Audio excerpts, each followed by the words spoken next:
privatize social services, privatize policing, so that folks can feel comfortable in their homes and their neighborhoods going back and forth to their job. We can do that. We've been doing that for hundreds of years. But now, I need a signed affidavit, 2 people doing it, 3 different camera angles, right, and some new policy to be able to say that killing me when I was asleep, that's something that we shouldn't do. I'm exhausted from having the conversation.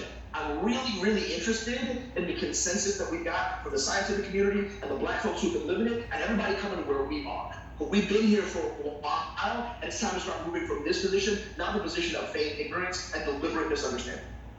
Jonathan Capehart, you alluded to something that I think some of our viewers would be interested to know. You used the word Karen. I want you to explain to us what that means, because there is a direct correlation between the kind of viral videos that we're seeing of white people calling the cops on Black people, whether it's in the parks or stenciling something on their own property, to the death of Black people at the hands of police. What is that line in your eyes?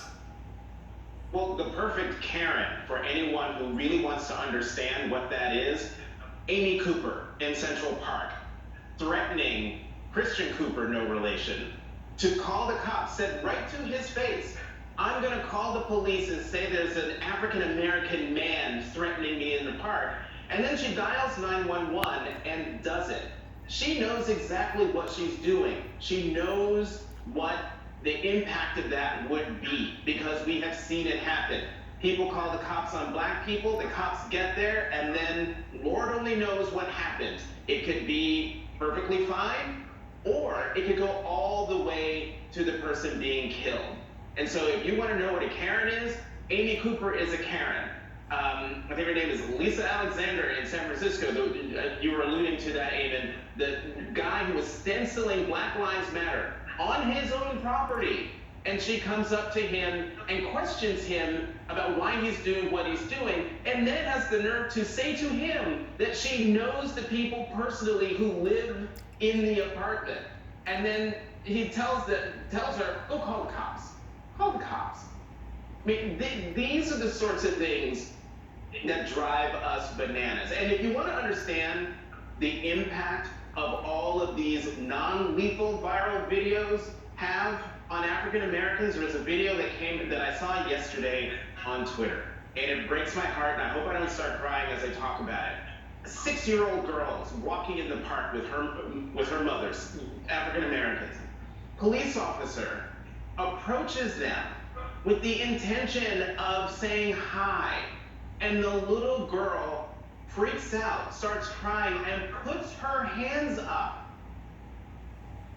That's what this country has done to African Americans. That 6-year-old should be able to walk in the park with her mother and not be afraid, and certainly not be afraid of the police.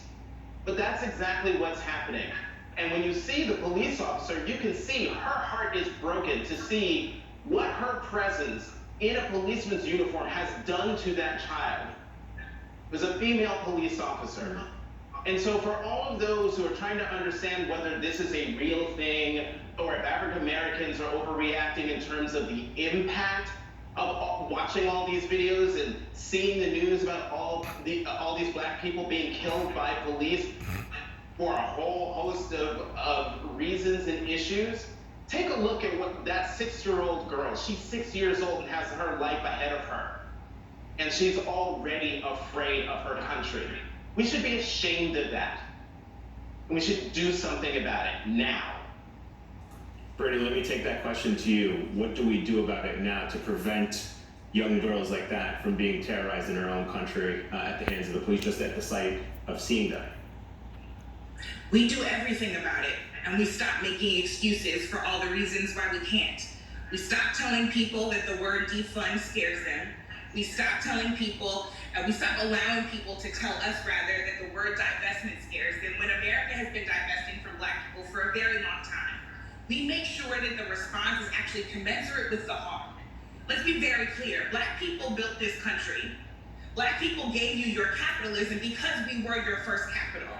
Black people gave you everything in this country that you love and so much more. And the fact that our humanity cannot even be respected while we are laying asleep is a sin.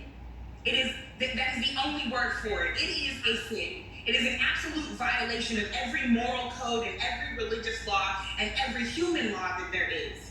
So the only possible changes, the only things that will actually work are the full transformation of systems, the full investments in our communities that we deserve, and the full changes that are actually reflective of the fact that we are dying.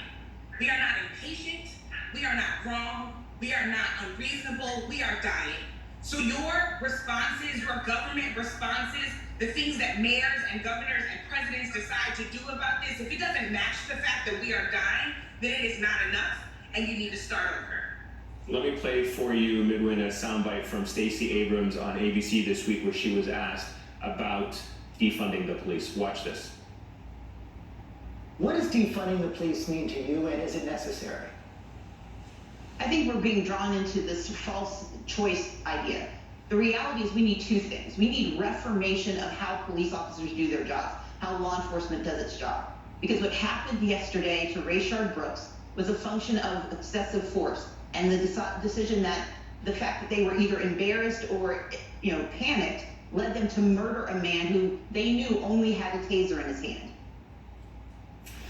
Midwin, do you think that we are looking at this in a false choice, that even members of the media are framing the debate incorrectly? I mean, we're not above criticism, so if you think that we are asking the wrong questions about this debate right now in this country, give me your thoughts. Are we guilty of the way we are framing this conversation?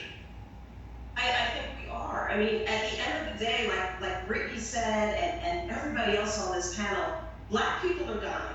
And so we need to come to terms with that in this country. Something needs to be done about it. And so if we're going to talk about defunding the police, abolishing the police, then so be it. If those phrases scare people, I do want to remind you that there was a time when Black Lives Matter scared people too. There was a time when just the phrase Black Lives Matter was radical. Can you imagine that? That my life matters freaks people out, just the phrase. So that's where we were a few years ago, and that's not where we are today. So the idea of the phrase defunding the police or abolishing the police, if it scares people, so what? You know what scares people, particularly Black people? The police. Why? As Jonathan just explained, that 6-year-old girl, she saw a police officer and she freaked out. I have to tell you, I'm an attorney, and when I see a police squad car, I freak out too. Because the numbers are there, the video is there, and I think as a country, we have to sort of refrain from this idea that we're scared to talk about things. No one is scared to talk about defunding schools. No one is scared to talk about defunding a whole host of social programs, mental illness programs. No one is scared to talk about defunding programs that provide services for the homeless. So if we can defund those things and have been doing so for decades in this country and no one bats an eyelash, we should be talking about defunding the police. Because what we've seen in the last 2 weeks are police officers in G.I. Joe gear, the latest fashions in G.I. Joe gear, running up and down this country in military tanks when our doctors and nurses had to fit themselves with hefty garbage bags in order to deal with the pandemic. And so when we talk about defunding the police, that is precisely what we are talking about. That's what we're talking about. We cannot rely on the police to solve every single problem in America. If someone is asleep in their car, call a tow truck. Why are you calling 911? That's where we are in this country, and we have to have these conversations. And if it freaks people out, too bad. Yeah, Too bad. We're gonna get to the tow truck tweet in just a moment, because it was Philip who tweeted that out, that went viral. But Brittany, I want to give you a quick a chance to set the record straight for us. Is it a false choice that we are presenting when we ask the question, is defunding the police necessary, like George Stephanopoulos was asking Stacey Abrams there? You know, if abolishing slavery was necessary, then we can talk about this. There is a level of courage that this moment is calling every single one of us to. There were systems that were constructed in this country, and when somebody proposed the idea that we should actually treat people not as property, but as people and as human beings, there are lots of folks who said it'll crush the economy. There are a lot of people who said, well, what about my family and my family's jobs? But if your family has built their wealth and their existence on the backs of other people, that it is not only right, but it is our responsibility to dream a different dream. So absolutely, we are creating a false narrative. Instead, we have a responsibility in the media to help educate and bring people into exactly what our most radical imagination can point us toward, because there is a precedent for abolition in this country, and we have to be brave enough to follow it. Philip, you asked a question like this, and I think in a very poignant way in your tweet. You wrote, "You want to know what defunding the police means? It means that Wendy's could have called a tow truck instead of 911, and Rayshard Brooks would be alive tonight." Explain it to our viewers. Explain it to our viewers. What is the connection there? I know it sounds simple, but I want you to explain it to our viewers. It doesn't take all the imagination in the world to think that there's another way to solve problems. Whether it's a dispute in the parking lot, a car that's blocking the exits, any number of the things that don't require armed involvement, it doesn't take a lot of imagination to think about what else could happen. But I gotta say, one of the things that is most distressing to me about the moment we're in right now are the set of replies. I know you're not ever supposed to read the replies on the internet, but if you do, what you'll hear is a bunch of people talking about DUI is a very serious offense, and a tow truck driver is not going to do that. Get real, you idiot, right? And I'm used to being called an idiot. I'm a professor. I get that from students all the time. But the point is, people are much more invested in debating the minutia than the fact that there's a man who's dead who didn't have to be. Let me say it again.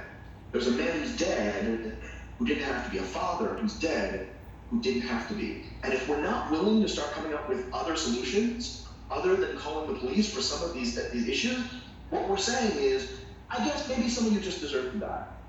It's okay, it's the cost of doing business. Sometimes black people just deserve to die. And they say in the comments and in my DMs and in the wonderful, lovely, beautifully written emails that I get every morning, they say, well, if he just complied, like George Floyd, that kind of just comply? Well, he wasn't fighting in the way that he was running away. Right? You've been asking us, well, what is there to do? And what should all of us be doing right now? And I just want us to focus on the truth. I want us to tell the truth. And the truth is that we've been doing this to black people for hundreds of years. We've been making excuses for why it wasn't our fault, it wasn't the country. The black people were in chains, in red light neighborhoods, and on the street. We found technical reasons why the law, as if we didn't write the darn laws, why the law was a good reason for them to be dead.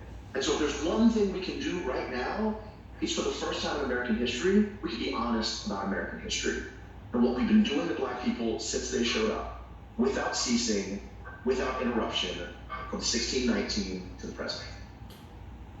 Jonathan Capehart, I'm going to give you the final word really quickly. You started off this conversation with a very poignant thought. I'll let you end it for us. The dehumanization of black people continues in this country, as you guys have all eloquently pointed out. It is a fundamental problem. How do we fix it? Well, you know, I want to end on not such a positive note, but a glimmer of hope note. The fact that we're all here having a very raw, open, honest conversation about this is a glimmer of hope. The fact that there are still people in the streets around America protesting now 2 weeks after the murder of George Floyd and still demanding justice is a glimmer of hope. The fact that a lot of these protests they're multiracial, some of them are majority white, that is a glimmer of hope. Because we are not going to move beyond this moment, as it was said before, unless and until the country, and I believe it's a majority of the country that's been silent so far, but has been awakened and is taking to the streets, they see what has happened. They can't look away now. And we, those of us on this panel, and those of us watching the show right now, cannot let folks who are awakened, we cannot allow them or let them fall back asleep. Yeah, I was going to say we can't afford to be silent anymore. Jonathan Capehart, Philip Atiba Goff, Midwin Charles, Brittany Packnett Cunningham. Can't think of a better panel to have for this conversation. Thank you so much all. Jonathan, we're going to see you in a little bit on the show. Don't go anywhere. More and enjoy just after the break.